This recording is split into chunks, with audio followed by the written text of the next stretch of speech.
안녕하세요. 오만사입니다. 요새 흔히들 하는 말 중에 열 아들보다 딸 하나가 더 낫다는 말이 있습니다. 저는 그 말이 무슨 말일까 싶었어요. 저에게는 아들도 있고 딸도 있습니다. 남편은 일찌감치 시골에 내려와서 특용작물을 재배를 하고 있었어요. 시부모님께 물려받은 농가밭이 꽤 있었거든요. 그 외에 주변에 야산이나 땅도 있었어요. 그래서 남편이 도시에서 직장 생활을 하다가 시부모님이 물려주신 부동산을 관리하는 차원에서 시골로 내려와서 딸기 농사도 하고 특용작물도 키우면서 지내게 되었어요.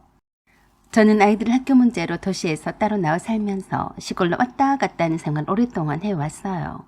아들은 첫애라서 그런지 무척이나 제가 공들여 키웠다고나 할까요. 아들이 하고 싶은 일이라면 빚을 내서라도 해주고 싶은 것이 부모 마음이겠죠. 굳이 아들이라서기보다는 첫 자식이라 더 신경이 쓰였던 것 같아요. 고등학교에 진학을 할 때 아들이 제게 유학을 가고 싶다고 할 때도 못 갈 이유가 없다는 생각에 흔쾌히 승낙을 해줬어요. 미국에 살고 있는 제 동생이 있어서 미국에 한번 갔다 왔더니 그곳에서 학교를 다니고 싶다고 했어요. 제 동생은 미국인 변호사와 국제결혼을 해서 딸 하나를 낳고 잘 살고 있는데 그 모습이 굉장히 인상이 깊었던 모양이었어요. 제 동생이 제 아들도 무척 이뻐했기 때문에 유학을 보내는 것은 그리 어렵지 않았어요. 그렇게 아들이 27살이 되도록 한국에 온 것은 5손가락을 꼽을 정도로 그곳에서 적응을 잘하면서 지내서 무척 자랑스러웠어요. 유학 비용이 만만치 않게 드는 것은 사실이었지만 그만한 가치가 있다고 믿었어요. 세계 전체를 두고 볼 때 조그마한 반도국가 이 대한민국보다 더 넓은 세상에서 꿈을 펼치기를 원했었기에 유학 비용 그쯤이야 대수냐 싶었죠. 하지만 생각과는 달리 엄청난 돈이 들어가더군요.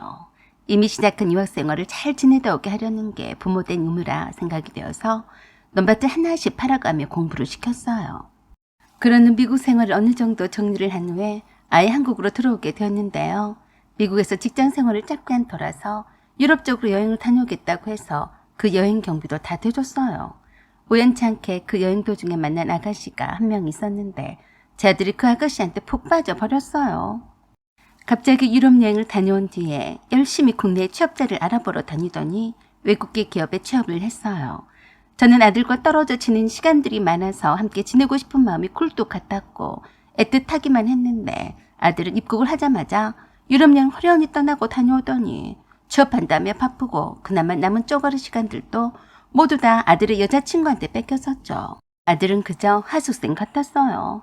애써서 정성을 다해 차려진 밥상에 밥만 먹고 한 손에 핸드폰을 쥐고 열심히 여자친구와 톡을 나누느라 여념이 없더라고요. 저에겐 눈길 한 번 안 주던 녀석이었어요. 참 허망하더라고요. 그래도 뭐 어쩌겠냐 싶었죠. 인생사가 원래 그런 것을. 그런 후 30이 다 되어갈 무렵에 아들이 제게 그러더라고요. 엄마, 저 지은이랑 결혼하고 싶어요. 프로포즈도 했고요. 곧 지은이네 집에 인사를 하러 갈 것 같아요. 제가 결혼하게 되면 강남 쪽에다 신혼집을 마련해 줄 수 있죠? 뭐? 신혼집이라고 했니? 네, 지인의 집이 강남에 있어요. 가까운 곳에서 살고 싶어 하더라고요. 일단 내게 인사부터 시키거나 말해라. 강남이면 한두 푼이 아닐 텐데 쉽게도 말하네. 엄마, 아들을 믿으세요. 저는 지은이가 아니면 장가는 안 가요. 아셨죠? 당연히 아들이 하자는 대로 따라라는 것이었죠. 아들이 취업을 했어도 제게 선물 하나 사들고 오지 않았습니다. 뭐가 그리 바쁜지 쉬는 날에도 새벽부터 꽃단장을 하고 나가서 밤늦게 오는 날이 대부분이었어요. 그러면 다행이게요. 휴일이면 어디로 그렇게 여행을 가는지 얼굴 한번 보기가 하늘의 별 따기였어요. 그러던 어느 날 갑자기 아들이 제게 그랬어요. 엄마, 저랑 백화점에 가요. 왜? 뭐 살 거 있니? 저 말고요. 엄마 옷 좀 사게요. 곧 며느리도 보셔야 하는데 엄마가 너무 없어 보이잖아요. 저랑 함께 가서 옷을 좀 사야겠어요. 뭐? 네가 사줄 거니? 네, 제가 사드릴게요. 저랑 함께 가야 엄마가 좋은 옷을 살 것 같으니까요. 너 백화점에 있는 옷들이 얼마나 비싼 줄이나 알고 그러니? 그랬더니 제 아들이 저를 가만히 쳐다보면서 그러더라고요. 엄마, 우리 아무리 없이 살아도 없는 티는 내지 말게요. 장모님이 되실 분은 엄청 고급스럽게 하고 다니신단 말이에요. 저야 이게 웬 떡이냐 싶어서 군소리도 하지 않고 따라 나섰어요. 아들과 처음으로 하는 둘만의 시간이었으니 무조건 따라 나섰던 거죠. 그런데 아들이 골라준 옷들은 비싸도 너무 비싼 옷들이었어요. 이렇게 비싼 걸 네가 다 사줄 거야? 그중에 한 벌만 제가 사드리고 나머지는 엄마가 결제하세요. 저도 돈 쓸 데가 많아요. 그래서 아들 한쪽 귀퉁이를 끄집고 가서 제가 그랬어요. 너 미쳤냐? 내가 부잣집 사모님도 아니고 이런 옷을 입을 일이 어디 있다고 이렇게 비싼 것을 사라고 해. 엄마, 왜 없어요? 며느리 안 보실 거예요? 그리고 맨날 같은 옷만 입을 수는 없잖아요. 상견례는 뭘 입고 가실 거예요? 제발 좀 그쪽 집과 구색 좀 맞추면 안 돼요? 뭐? 네가 날 이리로 데려온 이유가 지윤이한테 쪽팔리지 않으려고 그런 거니? 그걸 이제서야 하셨어요? 지윤이 어머니처럼 엄마도 좀 꾸미고 사세요. 아들의 그 한마디에 맥이 쫙 빠지는 느낌이었어요. 아들이 엄마를 위해서 온 게 아니고 다 지윤이한테 잘 보이고 싶어서 그런 거더라고요. 그래서 제가 그랬습니다. 네가 오늘 나를 데리고 나왔으니까 이거 모두 다 네가 사라. 나도 아들을 이만큼 키워놨으면 이 정도는 받을 권리가 있는 것 아니냐? 그랬더니 못 이긴 척하며 계산을 다 하더라고요. 제 돈을 주고는 절대로 그렇게 비싼 옷을 못 사죠.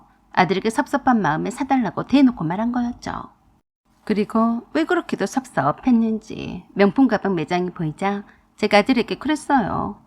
아들아, 지윤이네랑 구색을 맞추려면 저기 있는 가방 하나 정도는 들어야 하지 않겠니? 엄마, 나 돈 없어. 엄마가 사. 왜 아들한테 다 사달래? 뭐시여? 내가 너를 어떻게 키웠는데 나한테 돈 쓰는 게 아깝냐? 지윤이한테 명품백 사줬다면서? 엄마랑 지윤이랑 같아요. 어떻게 하늘 같은 엄마랑 네 여친이랑 비교를 하냐? 지윤이는 언제 헤어져도 하나도 이상하지 않은 생판 남이여. 네 엄마는 네 핏줄이고 알겠냐?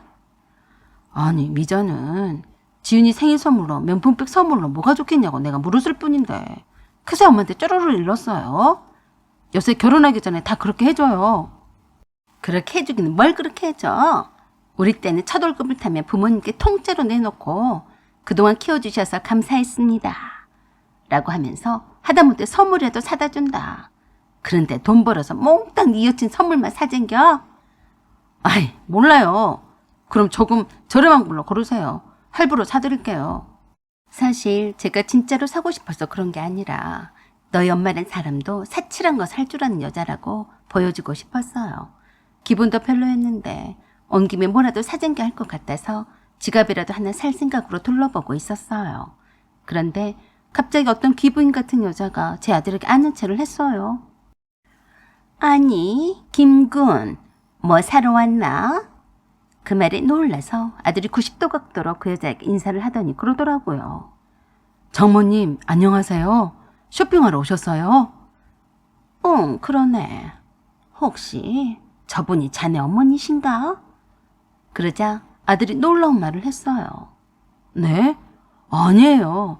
저희 집에서 일해주시는 도우미 아주머니인데요. 뭐 살 게 있어서 장 보러 나왔다가 잠깐 들렀어요. 아, 그래?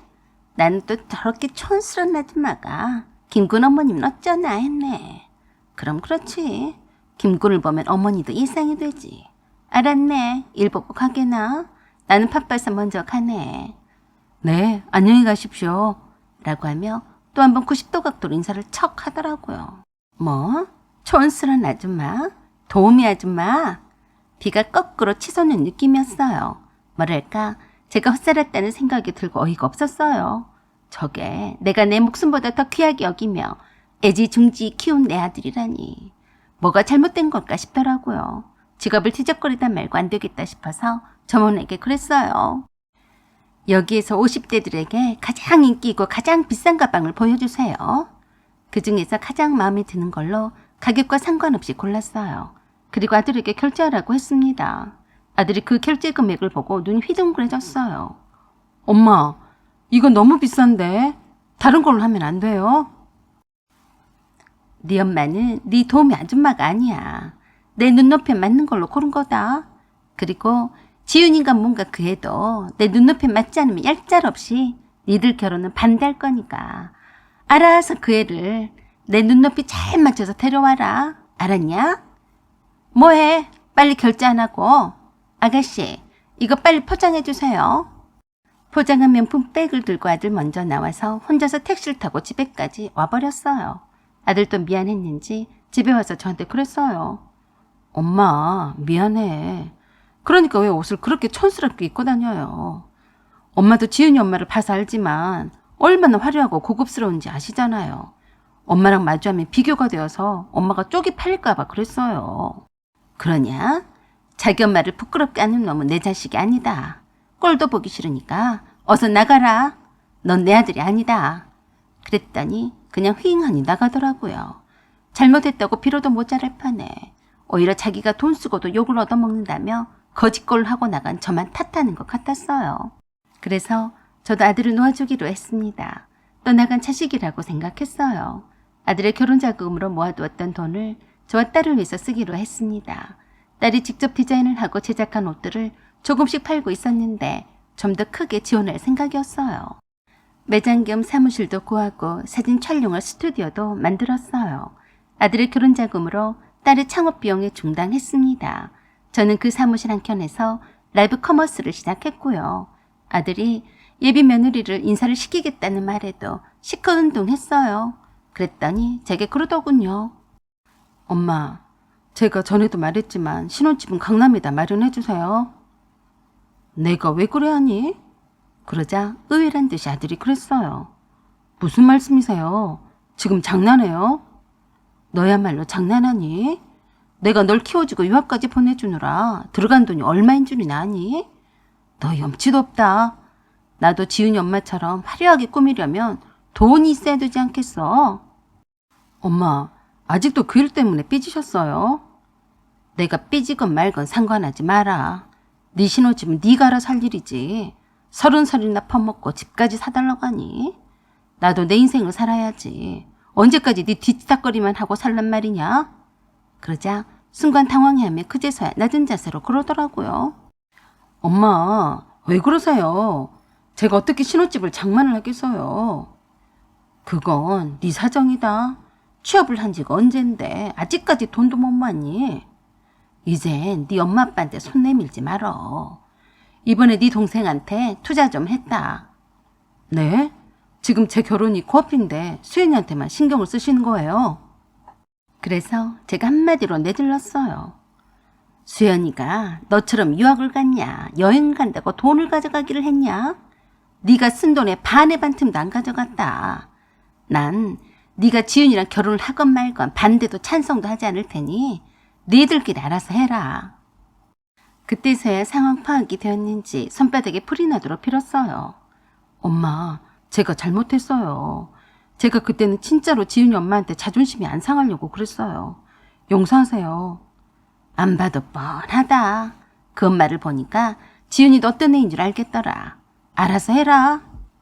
계속해서 냉정하게 일관했더니 아들도 제게 더 이상 손을 내밀지 않게 되었어요. 하숙생도 하숙비는 내고 다닌다며 밥값은 내던지 아니면 나가서 독립하라고 했더니 월급을 받을 때가 되면 열심히 밥값을 알아서 챙겨주더라고요. 남편도 아들에게 엄격히 대하기 시작했더니 아들이 변했어요.